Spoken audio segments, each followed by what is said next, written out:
সবাই silent.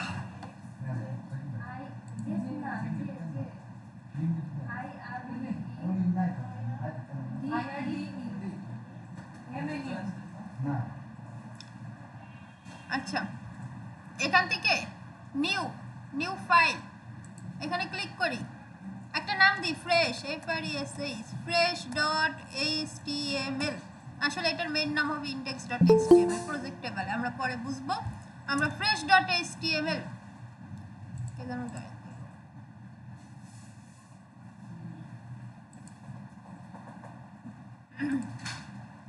Fresh dot HTML এখানে আমি আবার এক্সক্লেমেটরি চিহ্ন দিয়ে এন্টার প্রেস করি, সেই ডিফল্ট একটা ডিজাইন চলে আসলো।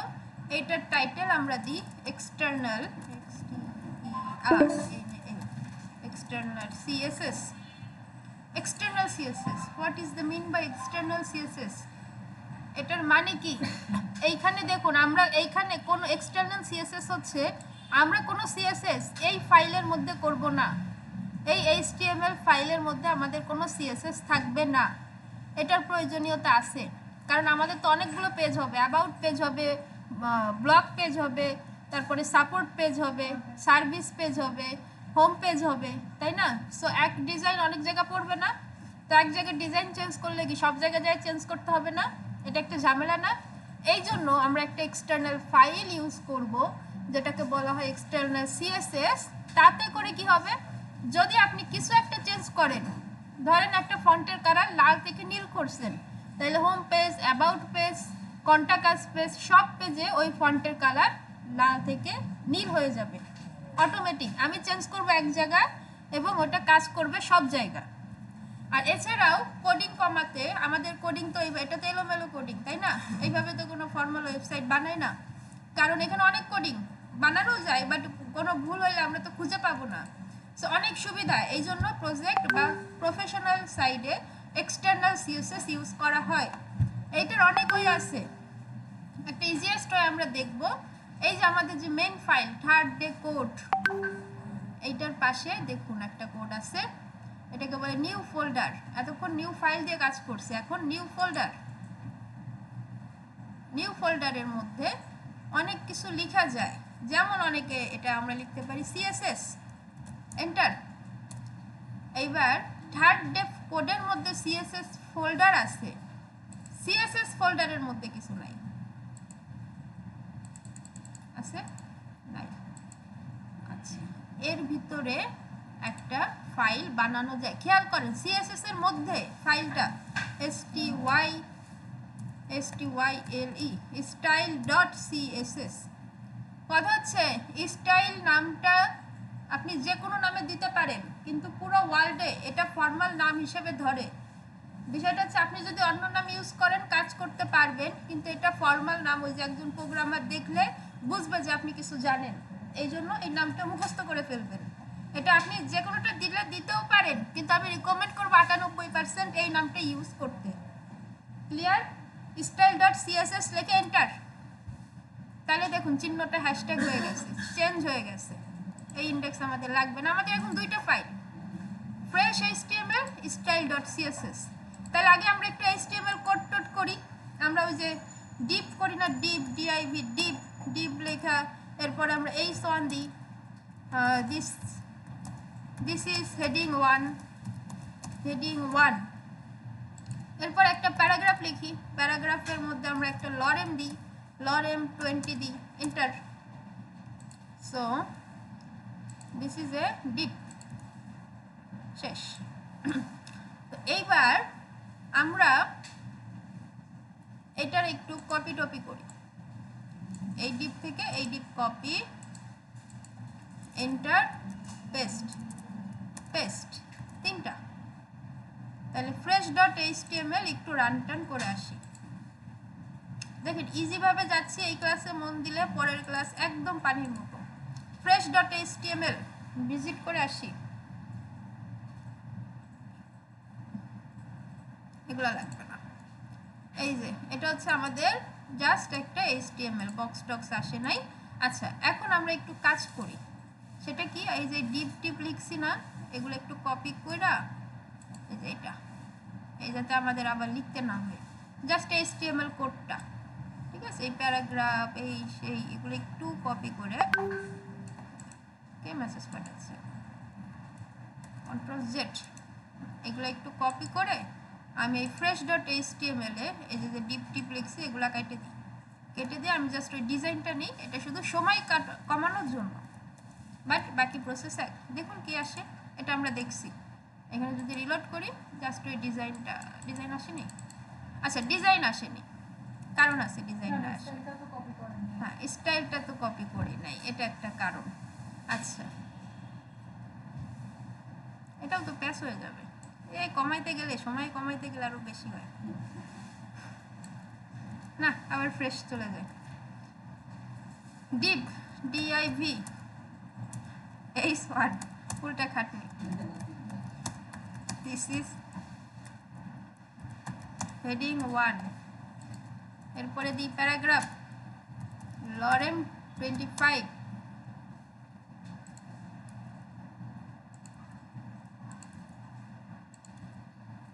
আচ্ছা গেল। এবার এই ডিপটা কপি করি, সেম প্রসেস, কপি পেস্টেই লাইভ আটকে রয়েছে। ফ্রন্ট এন্ডে কিন্তু সব কপি করে কাজ করা, একটু পরেই পাবেন।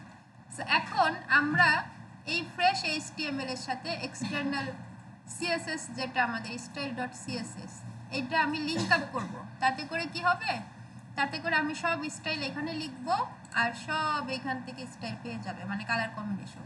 কিভাবে করে, অনেকভাবে করা যায়। এর মধ্যে সবচেয়ে হাইলাইটেড ওয়ে হচ্ছে লিংক, LINK, লিংক ফেভিকন দিয়ে করা যায়, লিংক ফেভিকন দিয়ে একটা link.css এটা দিয়েও করা যায়। এই যে link.css এটা হচ্ছে সর্বোচ্চ ব্যবহৃত একটা ওয়ে। লিংক রিলে মানে হচ্ছে relationship, link rel style sheet, এটার নাম চেঞ্জ হবে না। হার্ট মানে লোকেশন, মানে কোন লোকেশনে তুমি কানেক্ট করতে চাচ্ছ, রিলেশন করতে চাচ্ছ। style.css আমি এটা কেটে দিই, আমি এখানে লিখব CSS, এই দেখুন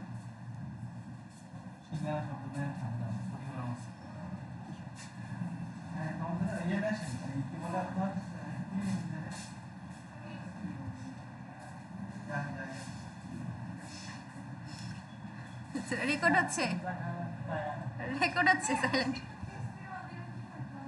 টাকা কই? আচ্ছা ওয়েট, এইখানে দেখুন হার্ট বলতেছে আপনি কোন লোকেশন থেকে এটা সেট করতে চাচ্ছেন, কোন লোকেশন। আমি বলবো CSS এর মধ্যে যে style.css আসে এটার সাথে কানেক্ট করতে চাচ্ছে। আমি যখন C লিখছি আমাকে দেখাচ্ছে এটা একটা ফোল্ডার CSS এর মধ্যে আছে style.css, ক্লিক করে দেন। তাহলে এইবার এই ফাইলের সাথে এই HTML ফাইল লিংক আপ হয়ে গেল। কন্ট্রোল S দিলে এখানে 1 চলে যাবে, 1 চলে গেছে, তার মানে এই যে হচ্ছে আমাদের CSS লিংক আপ ফাইল। এবার কি করব, এবার এখানে দেখুন এই ডিভের মধ্যে একটা ক্লাস দিই, CLASS, ডিভের মধ্যে একটা ক্লাস দিই ফার্স্ট ক্লাস। তো এবার এই ফার্স্ট ক্লাসের মধ্যে আমি ডিজাইন করব। ফার্স্ট যদি অন দিতে হয় না, FIRST ফার্স্ট ক্লাস। তো এবার এই ফার্স্ট ক্লাসকে আমি ধইরা কল করব, কিন্তু বাইরের ফাইলে, এক্সটার্নাল ফাইলে এখানে লিখব dot first class second bracket. দেখুন এখানে কিন্তু স্টাইল লিখতে হয় না, স্টাইল ট্যাগটা আমি কিন্তু এখানে ইউজ করি নাই, কারণ এটা অলরেডি style.css ফাইল, এই জন্য আমি এটা স্টাইল ইউজ করি নাই, এটা ডিফল্ট ভাবে সেট করা ফার্স্ট ক্লাস। আচ্ছা ফার্স্ট ক্লাস এখানে কি আলাদা হয়েছে, ফার্স্ট ক্লাস, আচ্ছা এখানে আলাদা দিলে হবে না, একসাথে দিতে হবে। কন্ট্রোল S সেভ, এখানে যাব, এটা একসাথে মিলাই দিব, কন্ট্রোল S। ফার্স্ট ক্লাসকে আমি বলবো তোমার ব্যাকগ্রাউন্ড কালার ব্রাউন করে ফেলো, কন্ট্রোল S। এখানে গিয়ে রিলোড করব, ব্যাকগ্রাউন্ড কালার ব্রাউন হয়ে গেছে, তার মানে আমাদের লিংক আপ রাইট আছে। বুঝাইতে পারছি? এইটাই হচ্ছে মেইন। আমরা প্রফেশনাল যখন কাজ করব এক্সটার্নাল করেই কাজ করতে হবে। আর এরপরে যত শিখছেন আজকে, যা ডিজাইন শিখছেন সব এই জায়গা দিয়ে করে যাবেন, আর কমেন্ট আউট করে রাখতে হয় যেটা এখানে অ্যাবাউট, কারণ আপনার কোথাও মিস্টেক হবে, কোথাও চেঞ্জ প্রয়োজন হবে, ঠিক আছে? সো বাকি সব সেম, শুধু এইখান থেকে হচ্ছে লিঙ্ক আপ করাটা মেইন, জাস্ট লিঙ্ক আপ করাটা হচ্ছে ইম্পর্টেন্ট। ওকে ম্যাম তাহলে মানে আমরা বেসিক আমাদের যে কন্টেন্টগুলো লেখালেখি করব সেটা হচ্ছে একটা কি বলে HTML একটা ফাইলে আমরা HTML লিখব, CSS এর জন্য আলাদা ফাইল, ওটা শুধুমাত্র স্টাইল CSS ট্যাগগুলো লেখার জন্য। হ্যাঁ স্টাইল ট্যাগ CSS লেখার জন্য এক কথায়। হ্যাঁ আমাদের আরেকটা কাজ আছে, হ্যাঁ বলেন।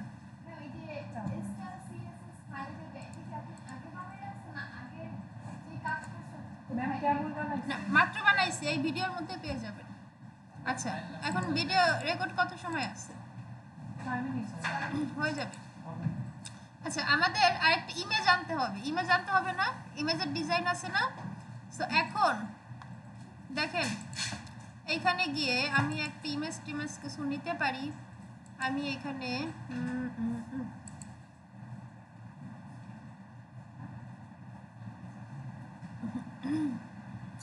ইমেজ না, আচ্ছা একটা নতুন ডিপ নিয়ে নিই, বা হ্যাঁ একটা ডিপ নিই, ডিপ ডিপ ক্লাস আসছে, এটা নিব না। ডিপের মধ্যে একটা এই সন্ধি লিখি, দিস ইজ ইমেজ। এরপরে আমি একটা ইমেজ নিব, ইমেজ নেওয়ার অনেক ওয়ে আছে, এটা হচ্ছে ব্যাকগ্রাউন্ড ইমেজ। কিভাবে যাব, ডিপের মধ্যে আমি একটা ক্লাস দিব, ক্লাসের মধ্যে আমি লিখবো এটা ছবি ক্লাস, মানে এখন আমি ছবি নিব। উপরে যাই, এটা এন্টার দিয়ে নিচে নামাই, ডট ছবি, এটাই তো বানান ছিল। আপনি যদি এই বানান ভুল করেন তাহলে কিন্তু ম্যাচ করবে না, ছবি। ওকে এন্টার। এখানে আমি লিখবো হাইট একটা দিয়ে রাখি, 400 পিক্সেল দিয়ে রাখি। এরপরে দিব ব্যাকগ্রাউন্ড ইমেজ, অনেকভাবে দেওয়া যায়, ইউআরএল একটা অপশন আছে, ডিফল্ট ইউআরএল দিয়ে। এখন আমার তো এখানে কোনো ইমেজ ফোল্ডারই নাই, এটা তো একটা ডিস্টার্ব। তো আমি এখানে সিএসএস এর মধ্যে ইমেজ ফোল্ডার রাখতে পারি। নর্মালি কি করে, ইমেজ ফোল্ডার আলাদা বানাই ফেলে, ইমেজ ফোল্ডার একটা বানায়। আমি কি করব, এর ভিতরে কিছু ABCD ইমেজ আমাদের যা আছে আমি এটারে কপি পেস্ট যা খুশি কইরা নিয়ে আসবো। খেয়াল করেন এটার ভিতরে ঢুকে ইমেজের ভিতরে আমি জাস্ট ছবিগুলো রাখলাম। এই যে আমার ছবি ইমেজের মধ্যে আছে, থার্ড ডে কোডের মধ্যে ইমেজ, তার ভিতরে আছে ছবি। ওকে এইবার ইউআরএল এর এইখানে গিয়ে এই দেখুন ইমেজ চলে আসে অলরেডি, দেখছেন এখানে যে ইমেজের নামটাম দেখাচ্ছে, ইটস ওকে। তাহলে আমি ইউআরএল এর ভিতরে গিয়ে হ্যাং করে গেছে, ডট স্ল্যাশ, দুইটা ডট, এটার মানে কি জানেন? দুইটা ডটের মানে হচ্ছে থার্ড ডে কোড, এটার ভিতরে ঢুকলাম, ঢোকার পরে ইমেজের ভিতরে ঢুকলাম, দুইটা ফোল্ডার এখানে দেখেন, এটা ফোল্ডার গুনে যে থার্ড ডে কোডের মধ্যে ঢুকছি তো বুঝেন নাই না? খেয়াল করেন, রেসপন্স করবেন। এই যে থার্ড ডে কোড, এটা তো আমাদের মেইন, এটার ভিতর ঢুকলাম একবার, এইবার ইমেজের ভিতর ঢুকলাম দুইটা, এই জন্য এখানে দুইটা ডট দিয়ে স্ল্যাশ, তারপর ইমেজ ফোল্ডার শো করতেছে। এই দুইটা ডট যদি ভুল করেন ইমেজ ফোল্ডার খুঁজে পাবেন না, ইমেজ।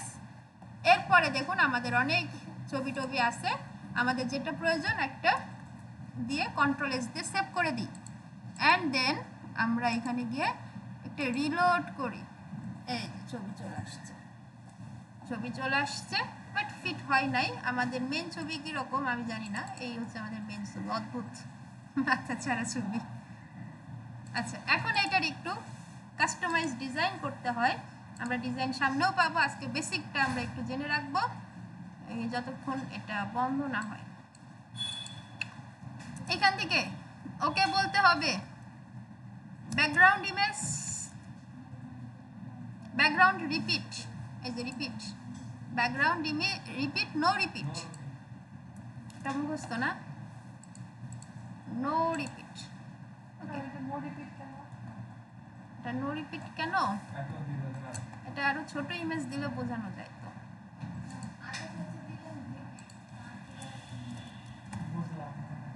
বুঝলেন না? আচ্ছা, ইমেজ চেঞ্জ করতে হবে এটা বোঝানোর জন্য। ওকে, আমি ইমেজ চেঞ্জ করে নিয়ে আসি যতটুকু বুঝতে পারেন।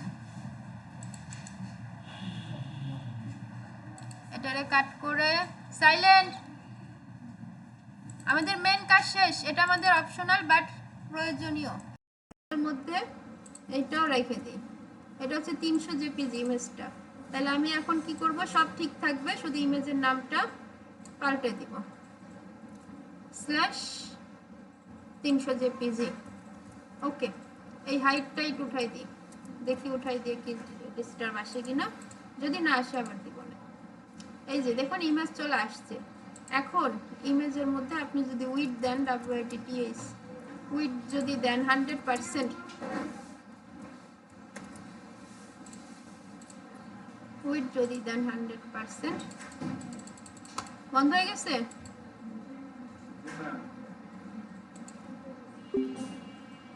আচ্ছা, আবার দিচ্ছি, জয়েন হন। আমি এটা রেকর্ডিং, ওটা হচ্ছে ইমেজের নাম।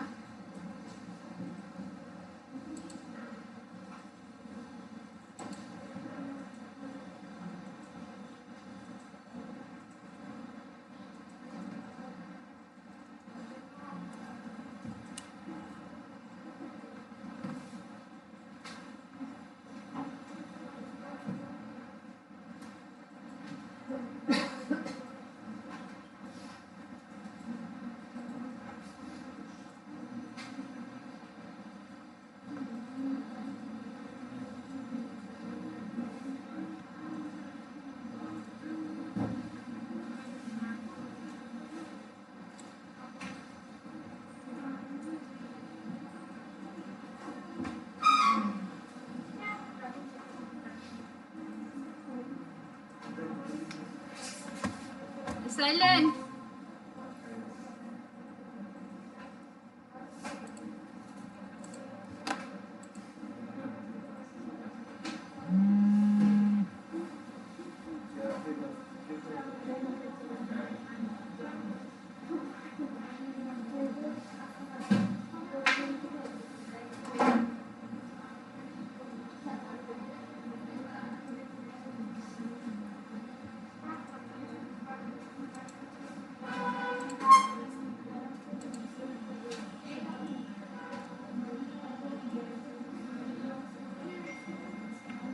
জয়েন, লিংক দিয়েছে, জয়েন করেন ফাস্ট। লাস্টে কথা হচ্ছে, রেকর্ডিং চলতেছে কিন্তু।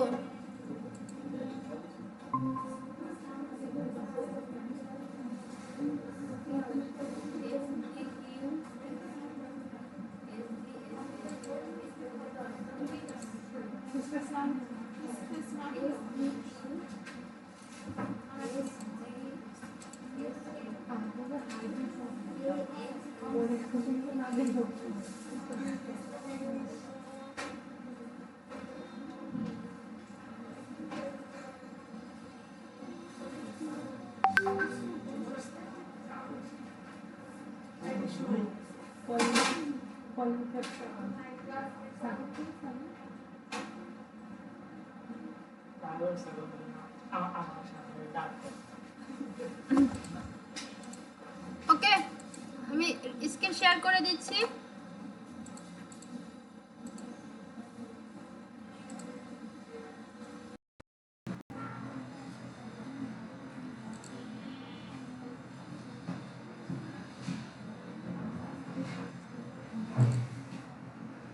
আচ্ছা, একটু খেয়াল করবেন, সাইলেন্ট থাকবেন। এখানে আমরা হাইট দিয়ে দিই, HIGST হাইট 300 পিক্সেল দিয়ে দিই, কন্ট্রোল S। আচ্ছা, এখন দেখেন এখানে যে ওয়ার্নিং দিচ্ছে, তার মানে আমি এটা শুধু এমনি লিখে রাখছি, এজন্য এটার আমার ওয়ার্নিং পাঠাইছে যে কিছু লেখা যাবে না প্রয়োজনের বাইরে। এখানে গিয়ে সাইলেন্ট, রিলোড করি, এই যে ইমেজ আসছে না। সো এখানে নো রিপিট। এটারে যদি আমি বলি রিপিট, তুমি এক্স অক্ষ বরাবর রিপিট হও। এক্স অক্ষ কোনটা? এটা না এটা? এটা। আচ্ছা, তাহলে দেখি ও কি করে। এই গাছ উঠে গেছে, ঠিক করেছো তুমি। আচ্ছা, এবার আমি যদি ওকে বলি রিপিট, তুমি ওয়াই অক্ষ বরাবর রিপিট হও।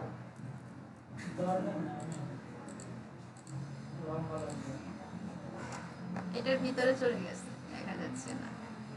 সো আমরা রিপিটের কাজটা বুঝলাম, তাই না? সো রিপিট ম্যাক্সিমাম সময় দরকার হয় নো রিপিট, যে আমাদের ইমেজ যা আছে আমি তাই রাখবো, আমি কোনো রিপিট করব না, এটাই বেশি দরকার হয়। ঠিক আছে, এটা হচ্ছে এটা। এখন রিপিট, নো রিপিট, আর কি থাকতে পারে ইমেজের বেলায়? আরও ডিজাইন থাকতে পারে, যেমন হতে পারে ইমেজ সাইজ কভার। এটা এখানে দিলে আসবে না, প্রয়োজন নাই এখানে, বাট আমাদের প্রজেক্ট অনুযায়ী এটা প্রয়োজন হইতে পারে।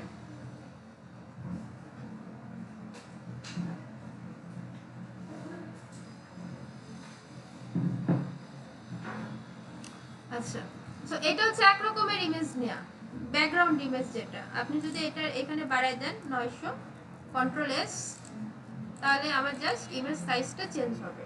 বাট ইমেজ রেসপন্সিভ যেটা, এটা আমরা আস্তে আস্তে প্রজেক্টের মধ্যে দেখব।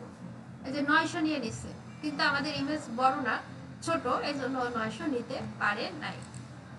ওকে, তাহলে ইমেজের বিষয়টা বুঝলাম। হ্যাঁ,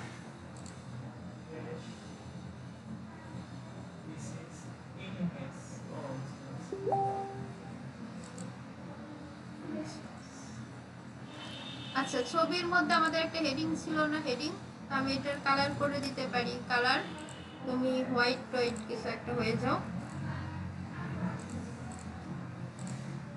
এই কালার হোয়াইট। সো এটা হচ্ছে আমাদের ইমেজ নেওয়ার নর্মাল একটা পদ্ধতি। আচ্ছা, CSS background, colour, image, position, size, relevant part. Okay, আরেকটা আছে display block, display none, display. আচ্ছা, এইটা কি? এই যে দেখুন, এইগুলা নিয়ে এখন আমরা কাজ করব। ইমেজটাকে আমরা এখন ফেলে দিই, কমেন্ট আউট করে রাখি একটু, ইমেজ ডিস্টার্ব করবে আমাদের। আচ্ছা, এখানে এসে দেখুন, this is heading 1, this is heading 2, আমরা একটু সংখ্যা দিই, দিস ইজ হেডিং 3। আচ্ছা, তিনটা হেডিং, তাই না? কন্ট্রোল এস দিয়ে সেভ করি।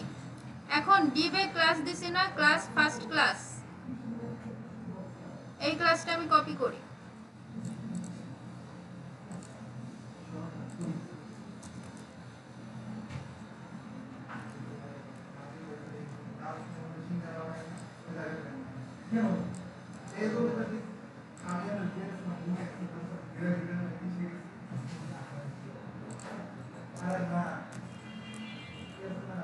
এটাও ফার্স্ট ক্লাস,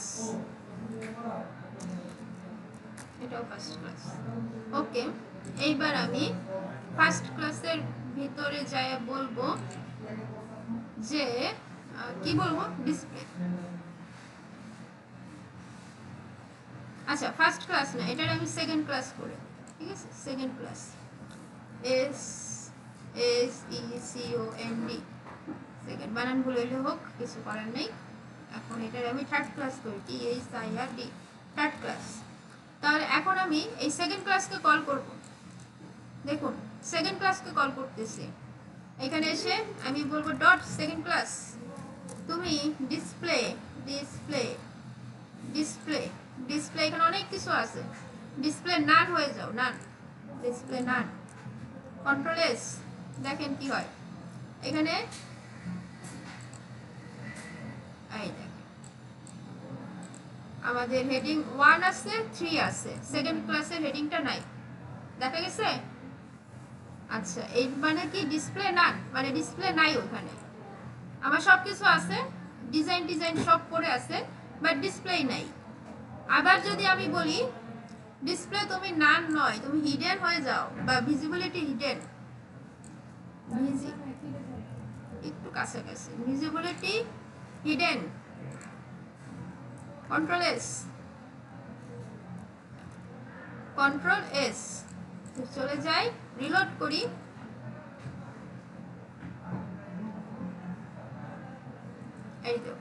এখানে আছে কিন্তু, বাট আমরা দেখতে পাচ্ছি না ভিজিবিলিটি, কারণ ভিজিবল যেটা ওটা হিডেন করে দেওয়া হয়েছে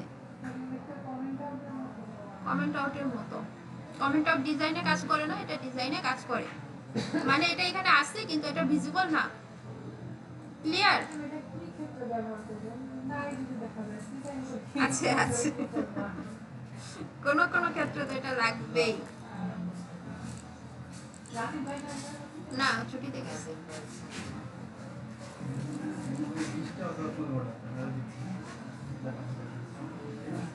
আচ্ছা, তাহলে আমাদের ডিসপ্লে ব্লক, ডিসপ্লে হিডেন, আর আরেকটা হচ্ছে ডিসপ্লে ইনলাইন ব্লক।